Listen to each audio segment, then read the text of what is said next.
The threat of terrorism by religious and political extremists on societies throughout the world is creating a new global landscape, where victory is not always measured by deploying superior forces onto a traditional battlefield.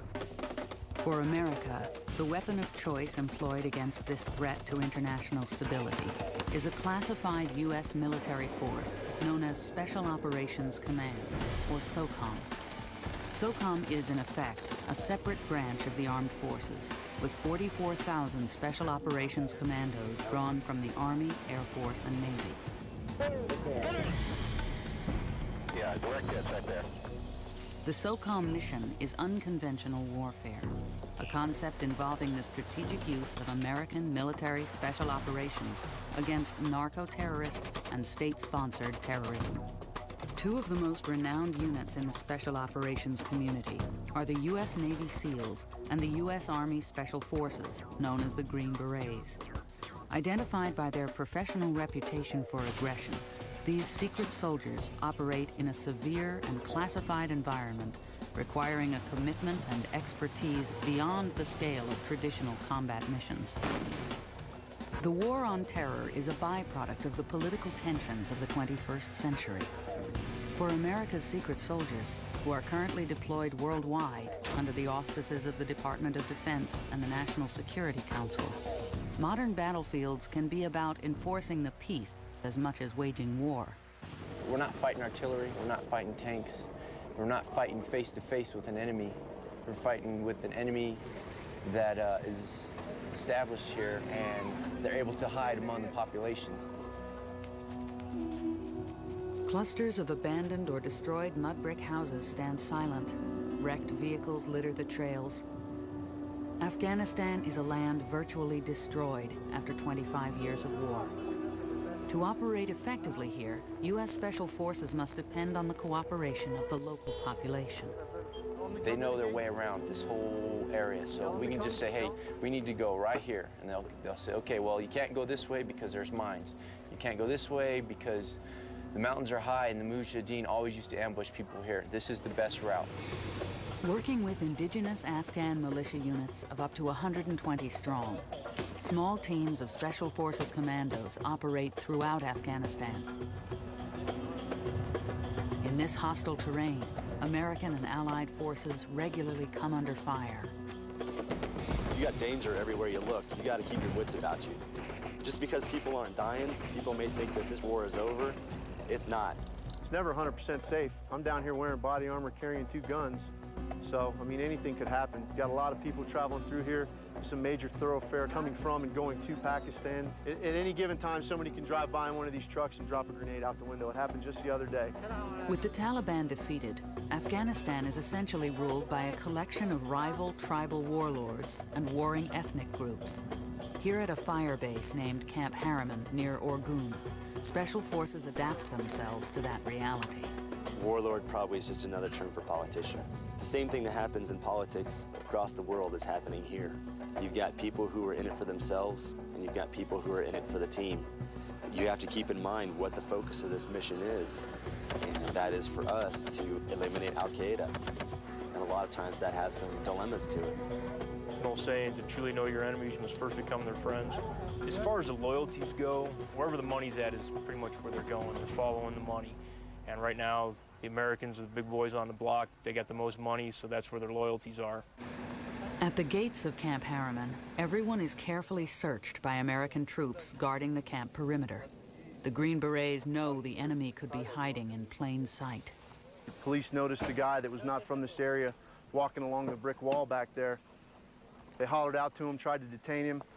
He just kind of jumped off the wall. They got in a semicircle around him. They were getting ready to detain him, take him into the police station. When they tried to detain him, he just smiled at him, pulled the pin, dropped the grenade. Grenade went off, bam, blew him back into there, and he fell down into the ditch. Special Forces constantly search for weapons to prevent their falling into the hands of local warlords. It is a task involving diplomacy and sometimes confrontation. What you're looking at is a cache of arms that we've managed to recover from the warehouses in town. The big profit is that they take this stuff and they sell it in Pakistan. And the bad guys get it and shoot it right back at us. There's just hundreds of thousands of rounds here. You see over here we have the array of artillery pieces we took. And we've got rounds for all of them. It's just unreal how much is out here and how easy it is to get to. We had an incident here a couple weeks ago where some kids had got a hold of some 12.7 millimeter rounds for a Russian heavy machine gun, and they were trying to disassemble them so they could sell the metal, and they had a little assembly line going up. Well, they got out of sequence, and the guy who punched the primer got a bullet that hadn't yet been disassembled. He punched the primer with a hammer, the bullet exploded and injured 3 of the children. Special forces are, in effect, attempting to disarm a country where social status is measured by carrying a weapon. In Afghanistan, it's believed that you are not a man unless you have a rifle. I confiscated an AK-47 from a man, and he flat out told me that if I go home without my rifle, my wife will laugh at me because I am no longer a man. Confiscating these weapons earns the SF huge points from the locals, who continue to suffer daily from death and severe injuries. It was at nighttime. He was guarding the area. He had an RPG, and he had it pointing up into the sky. He was checking the safety, right? Yes. And then you pulled the trigger. And the back blast blew into your foot and almost lose your foot. He was very, very lucky. Everybody had their guns poised and ready to shoot somebody. And it was at that time that he had the AD with the RPG. So everybody was real keyed up, thinking we were getting shot at. It took about 2 or 3 minutes to figure out it was this guy that had done it by accident. Yeah, you never do that again, huh? Don't pull the trigger. Check safety, but not the trigger. Landmines of every type and design are buried throughout Afghanistan, some dating back over 20 years. You want landmines? We got landmines. These are anti-tank mines, Mark 7s. They're British. Mon 100, big anti-personnel mine. Anti-personnel mines, small Italian anti-personnel mine. Yugoslavian, Soviet, Chinese P-72s. This is Chinese too, anti-personnel mine. There's a small anti-personnel mine. Pakistani claymores. The amount that's here is just ridiculous. It's actually kind of sad when you think about, you see a lot of people missing one leg and stuff, and you realize where it came from. They've estimated that there are 2 landmines for every Afghan person. The more armament and weapons and high explosives we can get out of the civilian populace, the better. These people won't hesitate to shoot a heavy machine gun at their neighbor if their neighbor's goat crosses onto their land, and that's just taking it to the extreme. Special forces live among the local populace to earn trust and help create civil stability. Teams learn the local culture, identify the key political and military players, and study the terrain. Their beards and relaxed physical appearance are designed to reduce attention. All right. Uniform changes based on the situation. Big target, boys. Break it up. That's the bottom line. Sometimes it's for operational security reasons that we're trying to blend into the population. Sometimes it's because we have to look more like some of our conventional forces. We're adaptable. This is not a conventional war. We have to be able to change as we see fit. You want to fit in with the community you're with their culture, and their culture is about having a beard. So we have a beard and we blend in. Acting on intelligence from an informant, Green Berets stop and remove 2 men from their vehicle on a public street. The situation is potentially tense. Search him. The Americans move smoothly but assertively, employing a minimum show of force. The 2 suspects are escorted to a vehicle for transportation back to the firebase, where they will undergo further questioning. It is a delicate balance between public relations and safety. The special forces know that these 2 men may be innocent people, victims of rumor or false witness. But intelligence is the lifeblood of the Green Berets' war on terror in Afghanistan, and no information goes ignored. When the Russians were here, when they interrogated people, they beat them up. They shot them, they shot their kids, they shot their families, so it was very easy to get information. Most of the time it's hard to get any information or weapons, ammo from them because, for one, they're scared that whoever they're holding the weapons and ammo for is going to retaliate, and the other is they know that the Americans aren't going to harm them. With no schools, no hospitals, and no service infrastructure, central government influence outside of Kabul is virtually non-existent. Often the Green Berets are the only Americans these locals have ever seen, and the soldiers are keenly aware that the local population is watching their every action, deciding if the Americans are trustworthy. We come in and we tell them, hey, don't be scared. You don't have to be scared. We're here. We're not going to leave you. You communicate with them. You eat with them. Express to them the benefits of education, health, civil affairs, and it makes people trust you. Our big push was getting girls into school. It's a culture thing. We have to get the people educated. I don't want my child coming over here having to fight the same war that I did. Living in the middle of an area so close to the Pakistan border presents many dangers. The people that live around here are our first line of defense. They'll let us know if something bad's going to happen, if at all possible. If the kids are hanging around, you know, the adults feel that the threat level's not that high at that time. These guys are like a parent anywhere. They're not going to let their kid get hurt. So if they know that something's not right, they're going to get their kids off the street. We spend money in their shops. I might come down here, buy paint from one vendor 4 or 5 times. Next time I come down here to spend some money, buy some paint or some chicken wire or something from him for our camp, he might give me a little tidbit of information that leads us to a weapons cache up in the mountains or whatever.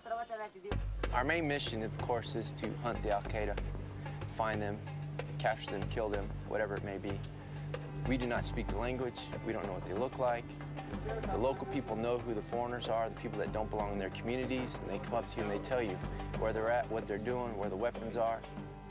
We're going to walk down this way. I just came by to say hi.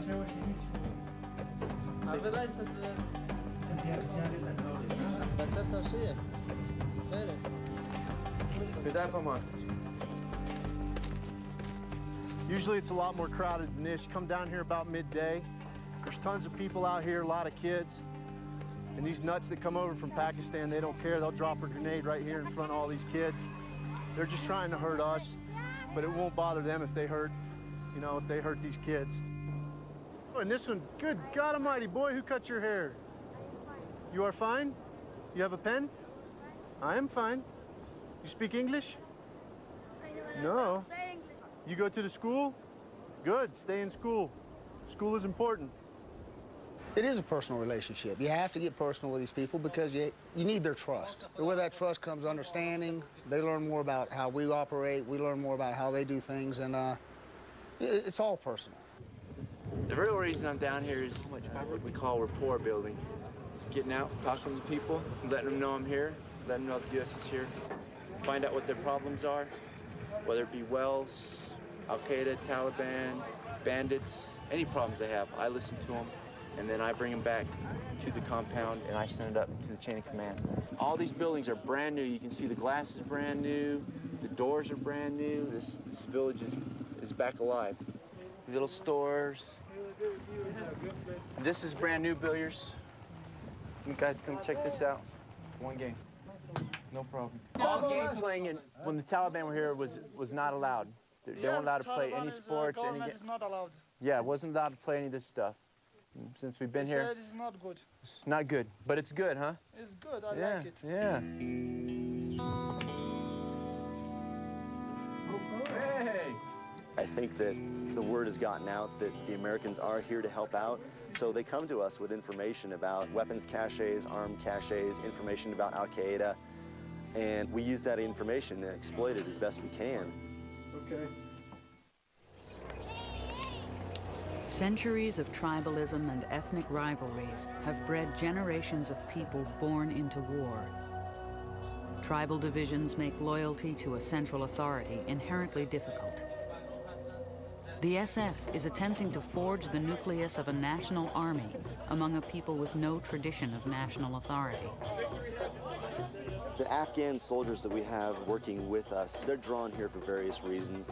Some of them are motivated by bettering themselves in their lives monetarily. Some of them are motivated to honestly try and help out their country.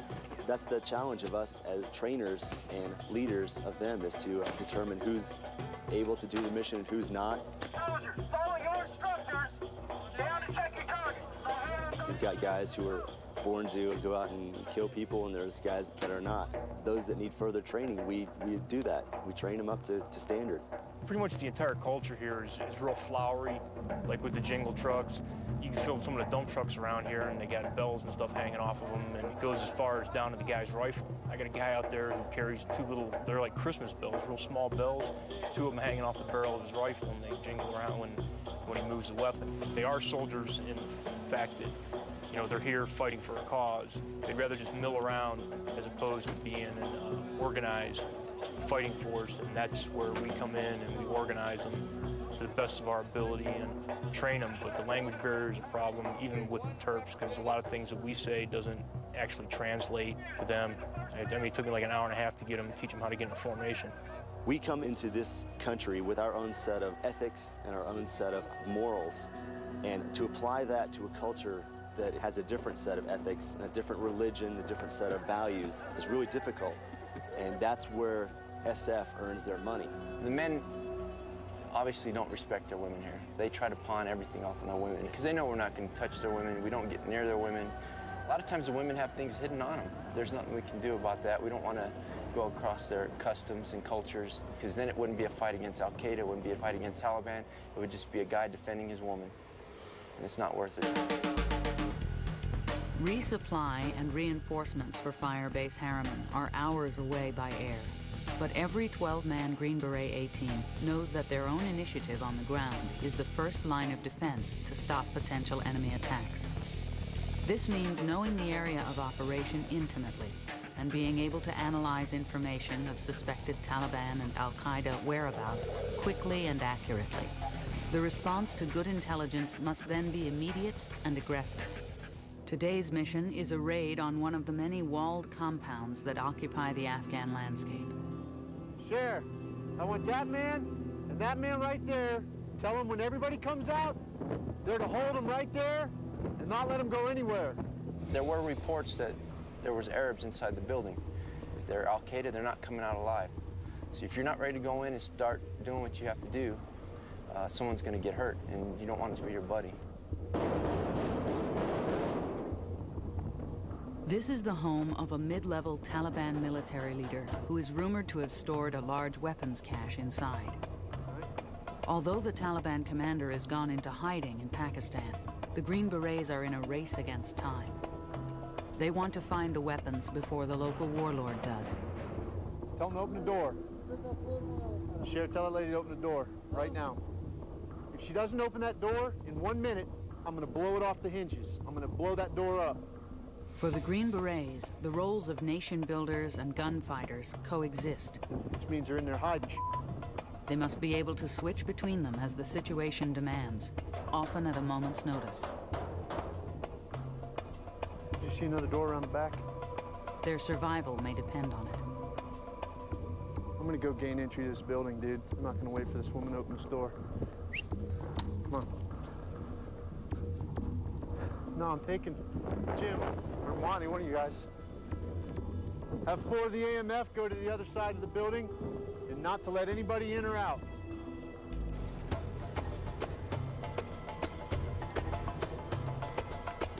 Al-Qaeda has definitely changed their tactics. And you have to understand that when we say Al-Qaeda, we're not talking about the army. This is a loose organization that morphs and changes based on whatever suits it.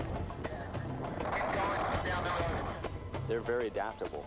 You have to be able to adapt your tactics to what they're doing. They are a formidable force and they know what they're doing. The Green Berets have no way of knowing what lies inside the walls of the compound. I don't give a damn, who are you? It could be an unarmed family. Tell me to get back in the f***ing truck. Or a hostile and heavily armed cadre of Al-Qaeda. Move! Move! Where's Sheriff? The thing that we've run into is when we knock on these doors, the men will stand at the door and the women will start hiding stuff. If you don't start going in the door as quickly as possible, then it's harder to find stuff. They try to hide things. That's the main reason. And you just gotta always be prepared for the worst to happen. The Taliban and Al-Qaeda will use these walled compounds as hideouts or as a place to conceal weapons, with or without the consent of the occupants, who are often threatened if they refuse to cooperate. Hey, if someone's in here, you need to come out. Some of the elders that run the villages, they know it's dangerous. They don't want to get repercussions from the Americans that they have weapons. So they may send somebody from their village to contact the Americans and tell them, hey, there's some weapons hidden over here. And we come get him, and he's happy because he doesn't have the rockets anymore. He doesn't have machine guns. Everything's gone. And he doesn't lose any face because the Americans took it, and he didn't give it to him. Tell him you better watch that dog or kill him if it tries to bite me. Aside from the politics of the search, the tension inside the walled fortress grows. The men are wary of booby traps, and when they encounter a large dog, the stress comes to a boiling point.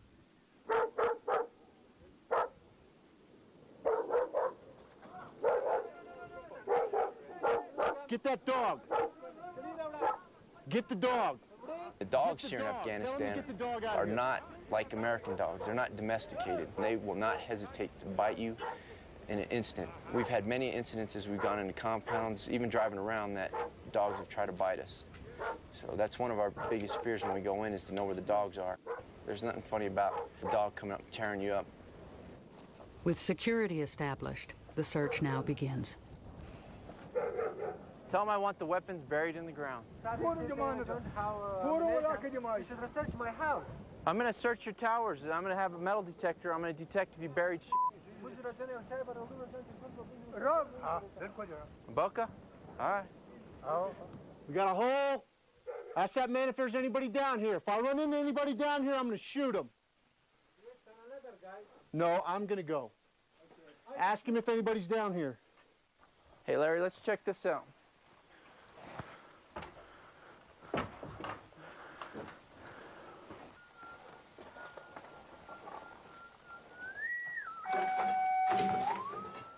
It's going crazy over here. Might want to sweep with the detector there. Looks like it's been dug up. Well, no, it just looks like it could be dug up. He's got a big pot plant out front. So ZK's already been here. He's probably taken everything they already have. ZK gets around? Well, he used to, not anymore. He's in hiding because we're after him. That's I wouldn't not mind pot. a team picture next to the dope pot, though. Hey, let's get a picture by it. Okay. Everybody take a picture. Look at DEA, too.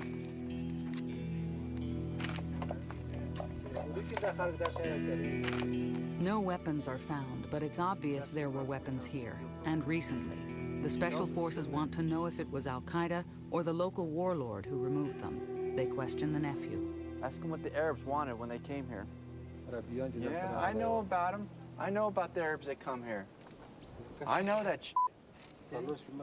The problem here is some of the information you get isn't true. You have to take some of the information you get with a grain of salt, because you may have one warlord trying to take out another warlord.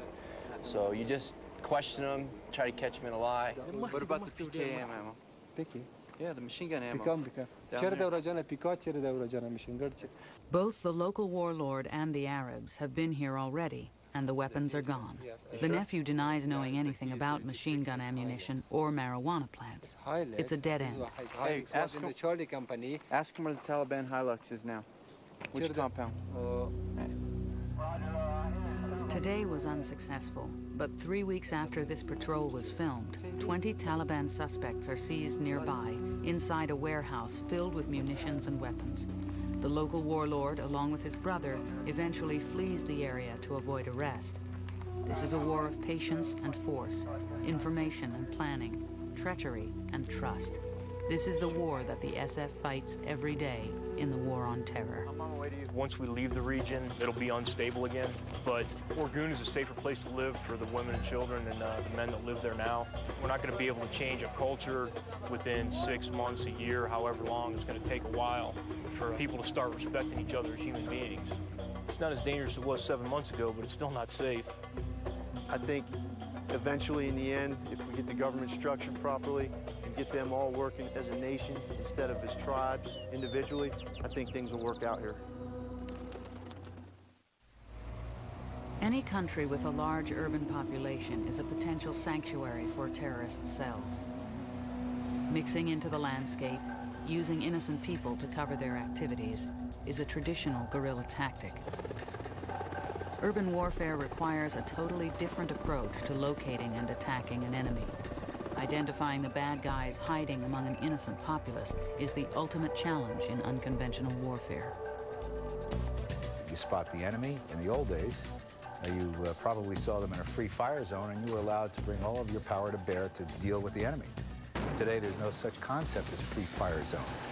Today, there needs to be a very, very strict rules of engagement that each of the operators deal with. They are, in fact, briefed by lawyers before they go onto an operation.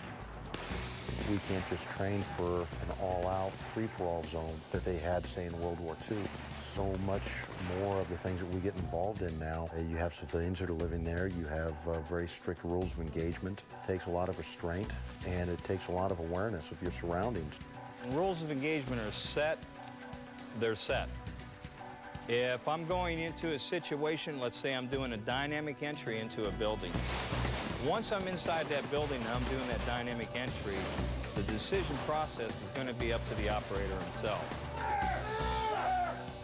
All clear!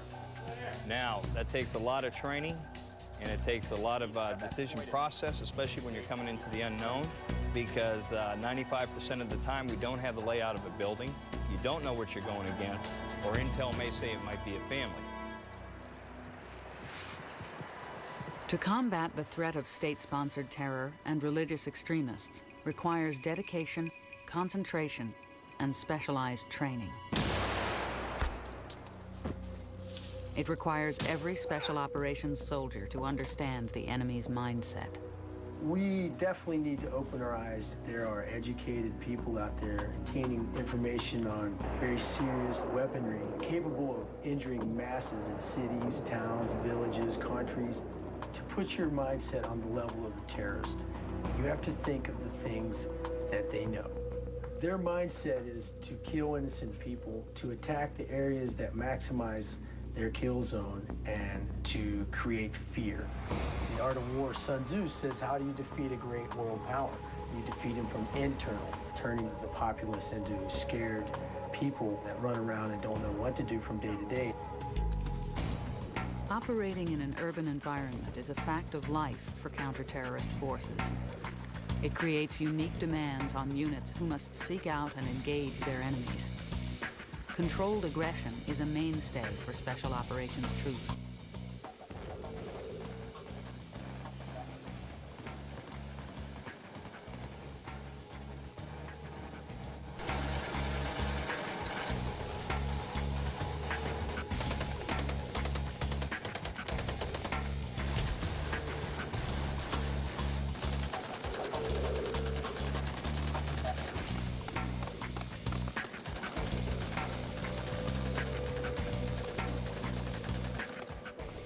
This philosophy that we're trying to teach when we try to get guys out there moving is to think on their own, to look around and see what it is that needs to be done and do it. We don't want to teach them if this, then that. We want to teach them to think their way through a fluid environment, like an urban environment. I thought it looked real good, guys. Let's go ahead and we'll get ready and we'll do another one. Training has become more intense. It's also gotten to the point where we're working in probably a little bit bigger units. Training has gotten more technical. There's new equipment out there. And just because you have it as the good guys, nothing stating the bad guys don't have it. Training in mock urban settings, Navy SEALs, Army Rangers, Delta Force Commandos, and Special Forces work regularly on moving, shooting, and concealment in order to survive the dangers that can lurk inside every building. Guys have to be that much more aware of what it is that's going on. They have to be aware of their surroundings. We want to try and get them thinking on their feet. Each operator has to be trained to be an independent thinker, a person that can react on his own each and every time as the situation changes. Certainly there's always the possibility where enthusiasm could overcome capability, but we don't do that in special operations. Hope is not a method, nor is enthusiasm. In urban combat, training an armed group of men to perform hostage rescue inside small rooms and fight and move inside buildings requires each team member to react to the circumstances without hesitation. This is one of the most dangerous things that we have to go through because it's done in a group.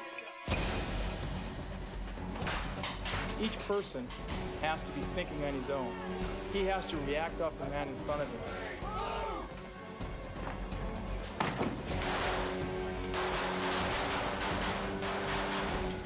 There's so many things to think about.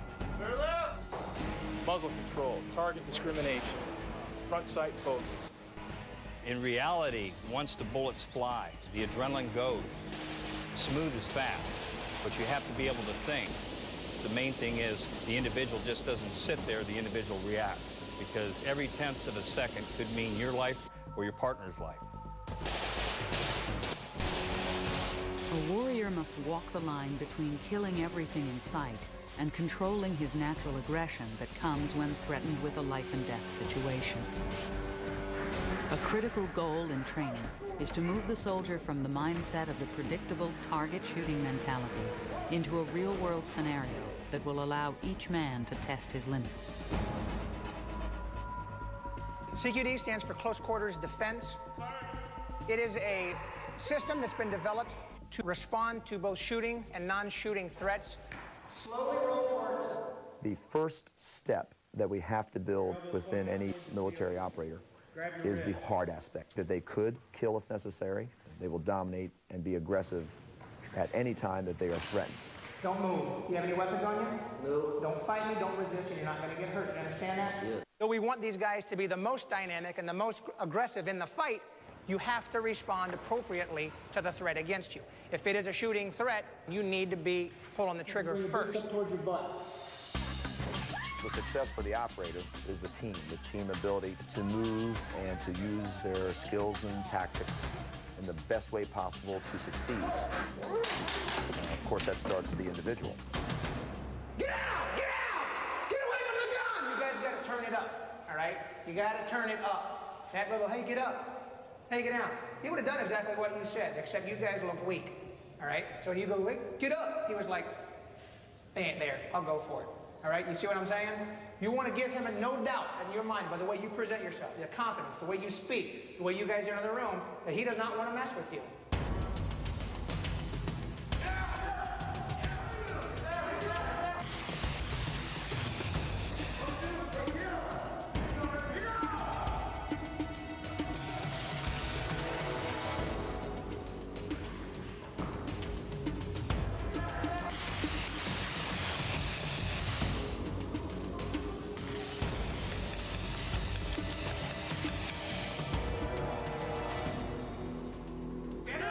It's not the champion that we're all after, and it's not the one person who can master all skills and win as if it is a sport. It is not that at all. It is actually a high-risk environment, and it's everyone helping everyone to be able to defeat the threat against them. Naval Special Warfare is the maritime component for the U.S. Special Operations Command. With approximately 4,000 personnel, SEALs and their special boat units execute the same basic missions of other SOCOM direct action forces, but usually operate in smaller numbers. Comfortable in water or on land, the SEALs have a reputation for an aggressive and ruthless style of attack. We can go in and we can teach people how to shoot. We help them build their bridges or whatever, but that's not good utilization of the SEALs. Our specialty is the stuff that's very dynamic. You're in and you're out. It's quick. Give us the thing that's the hardest thing to do. Give us a little room and let us do it, and we'll do it right. We're a group of men capable of supplying the firepower and punch needed to eliminate our adversary. Ready for extract. We get in, we get out. We hit harder than most units do. There's more violence of action.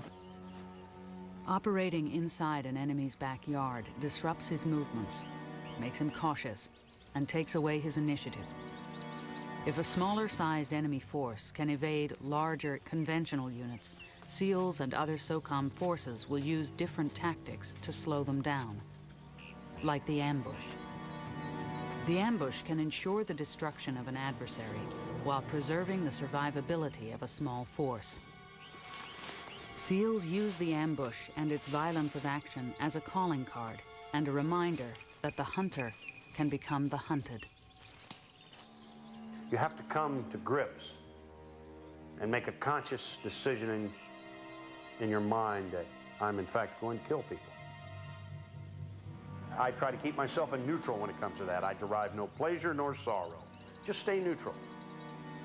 And to neutralize that target, you have in fact killed everybody within sight of hearing.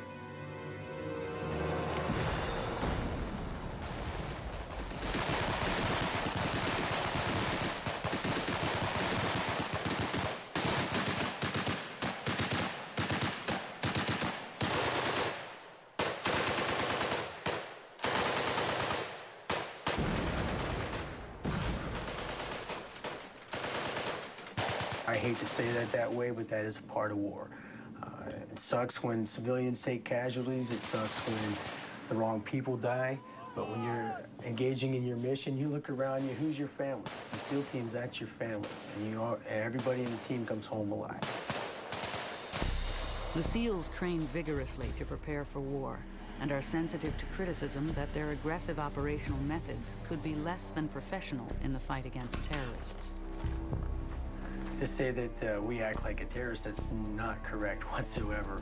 We act better than a terrorist. We are trained better. We are better men fighting for a good cause, fighting for truth. What is the terrorist doing? Is there anything fair about what they're doing to operate? No. So we're going to go find them, if we're going to hunt them down, we're going to kill them. Are we supposed to do it fair? It just doesn't make any sense to me. Fighting fair, you don't do that against your enemies. Was 9/11 fair to any of those people, or our country as a whole? Fighting fairly? Come on. It's a new world we're living in, and we have to root these guys up by being one step in front of them. If diplomacy worked, we'd be sitting at a table talking.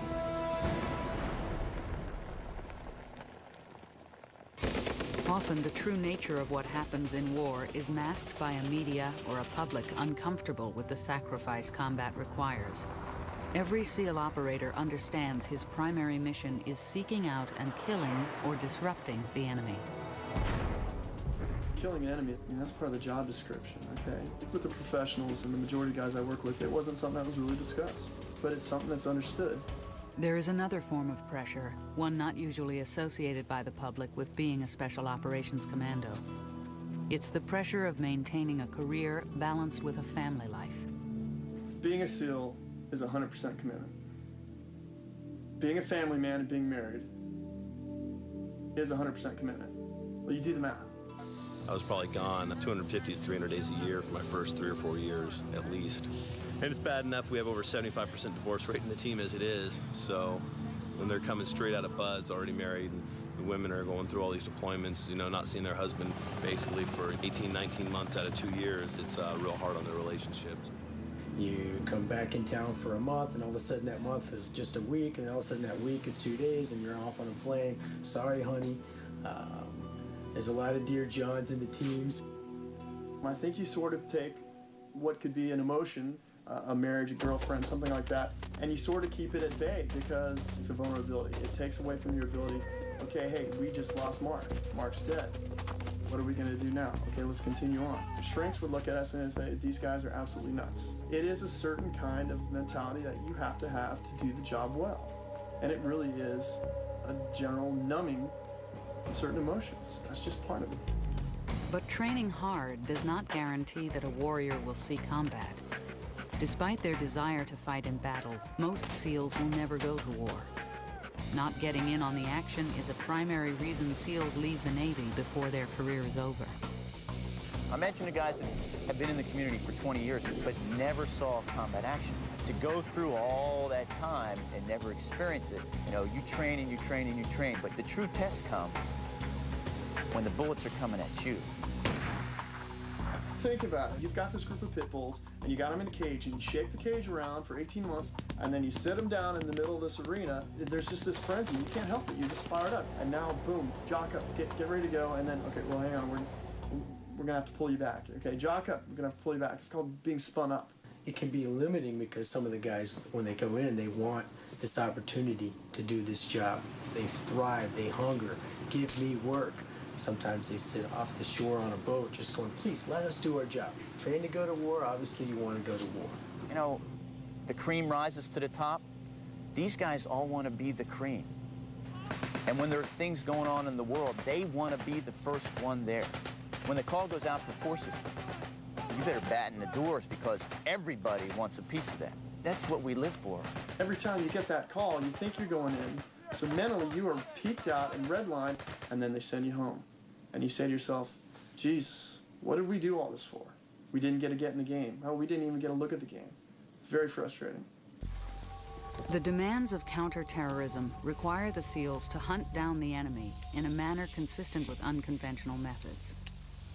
Calculating, methodical professionals accomplishing the mission is the core belief for every SEAL. What is a SEAL? A SEAL is a guy who is willing to do whatever's necessary to get the job done. We're all about being the best. It's a part of the history that makes up what SEALs are and what we do. It's the old, God, we can't figure out who to send. Okay, send the SEALs. You don't send choir boys in to win wars.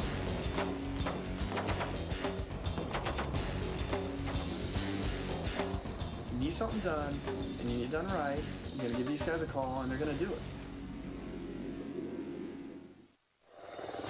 Life as a Special Operations Commando involves risk.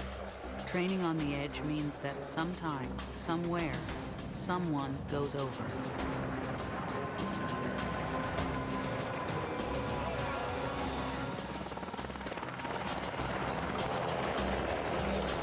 Pushing the envelope is always a gamble, and the inherent dangers of this profession cannot be minimized nor protected against. Any romance of the noble warrior fades quickly when vehicles break down, equipment fails, or a man is injured. Training for war can be tedious, even more so when fatigue and time away from home can affect a man's concentration. Every Spec Ops warrior is, after all, only human. The goal of training is to be as realistic as possible and unpredictable, keeping the men off balance but under control. The bottom line is that sending in a force to rescue a hostage or kill an adversary is a mission with no room for error. We're confronted with a lot of different situations, and you've got to have what I call the ability to have controlled violence, if you will. You've got to be able to assess a situation and project the right power for that particular situation, because where a special operations soldier is, normally U.S. objectives are at stake. A lot of times it's at the strategic level. I mean, let's think about it. You've got a bad scenario, okay? And you need to call in somebody to go in and take care of it. Whether they're looking at it, whether they're shooting it, or whether they're grabbing somebody and hauling ass for it. And you're not going to have the luxury of telling them where it's going to be, and you're not going to have the luxury of telling them when it's going to be. But the folks up with all the stars on their collar need it to be done right, and they need it to be flawless. You're going to want to send the Corvette in, or you're going to go looking for a Yugo? I mean, think about it. You only have one chance to get it right. Don't you want the best?